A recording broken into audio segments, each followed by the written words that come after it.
এক ব্যক্তির স্ত্রীর ৪৫ বছর বয়সী মৃত্যু হলো। যখন সবাই দ্বিতীয় বিয়ের পরামর্শ দিল, তিনি তখন বললেন, স্ত্রীর সবচেয়ে বড় উপহার আমার জন্য রেখে গেছেন। ওকে নিয়েই আমি বাকিটা জীবন কাটিয়ে নেব। ছেলের যখন বয়স্ক হলো, ছেলেকে সব ব্যবসা বাণিজ্য বুঝিয়ে দিয়ে কখন নিজের অফিসে আর কখনো বন্ধুর অফিসে গিয়ে সময় কাটাতে লাগলো। ছেলের বিয়ের পর উনি আরো বেশি একাকী হয়ে পড়লেন। তখন পুরো বাসার দায়িত্ব তার বৌমাকে দিয়ে দিলেন। ছেলের বিয়ের ১ বছর পর উনি দুপুরে খাবার খাচ্ছিলেন। ছেলেও অফিস থেকে এসে হাত মুখ ধুয়ে খাবারের জন্য তৈরি হচ্ছিল।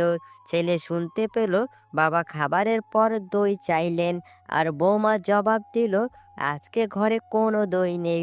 খাবার খেয়ে বাবা বাইরে হাঁটতে চলে গেল। কিছুক্ষণ পরে ছেলেও তার বউয়ের সঙ্গে একসাথে খাবার খেতে বসলো। খাবারের পাত্র ভরা দই ছিল, কিন্তু ছেলে কোন প্রতিক্রিয়া না জানিয়ে খাবার খেয়ে সোজা অফিসে চলে গেল। কিছুদিন পর ছেলে নিজের বাবাকে বলল, আজ তোমাকে কোর্টে যেতে হবে বাবা, আর আজ তোমার বিবাহ হচ্ছে।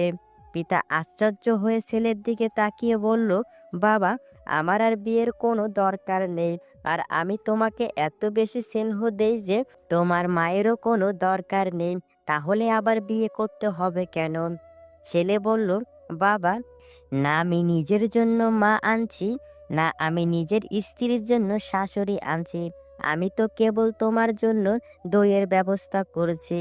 কাল থেকে আমি ভাড়া বাড়িতে তোমার বৌমার সাথে থাকবো, আর তোমার অফিসের এক কর্মচারীর মতো বেতন নিব, যাতে তোমার বৌমা জানতে পারে দইয়ের প্রকৃত দামটা কত। বাবা মা আমাদের জন্য এটিএম কার্ড হতে পারেন, কিন্তু তারা আমাদের দয়ায় না, বরং আমরা তাদের দয়ায় বেঁচে আছি।